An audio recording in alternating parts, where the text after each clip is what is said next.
శ్రీకాళహస్తి క్షేత్రం వెనక ఉన్న అసలు కథ తెలుసుకుందాము రండి. అక్కడ స్వయంభూగా వెలిసిన శివలింగానికి ఎండ తగలకూడదని ఒక సాలిపురుగు ఆ శివలింగం చుట్టూ రాత్రంతా కష్టపడి గూడును తయారుచేసేది. అయితే ఒక నాగుపాము తెల్లవారుజామున అక్కడికి వచ్చి ఆ గూడు మొత్తాన్నీ తుడిపేసి తన నాగమణులతో శివలింగాన్ని పూజించి వెళ్లేది. మరికొంతసేపటికి ఒక ఏనుగు అక్కడికి వచ్చి తన తొండంతో ఆ శివలింగం పైన నీళ్లతో శుభ్రం చేసి పుష్పాలతో ఆ శివలింగాన్ని పూజించేది.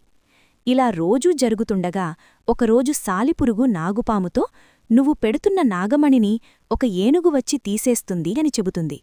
కొంతసేపటికి ఆ ఏనుగు అక్కడికి వచ్చి ఆ నాగమణిని తీయడంతో ఆ పాము ఎంతో కోపంతో ఏనుగు తొండంలోకి దూరిపోతుంది. వెంటనే ఏనుగు భరించలేక పక్కన ఉన్న బండకు తన తలను కొట్టుకోవడంతో ఆ బండపై ఉన్న సాలిపురుగు, తొండంలో ఉన్న పాము మరియు ఏనుగు కూడా ఒకేసారి చనిపోతాయి. వీరి ముగ్గురి శివభక్తిని చూసి శివుడు ప్రత్యక్షమై వారిని తనలో ఐక్యం చేసుకుని ఆ ప్రదేశానికి వారి ముగ్గురి పేర్లే పెడతాడు. శ్రీ అంటే సాలిపురుగు, కాళ అంటే సర్పం పాము, హస్తి అంటే ఏనుగు. ఈ విధంగా ఆ పుణ్యక్షేత్రానికి శ్రీకాళహస్తి అని పేరు వచ్చింది.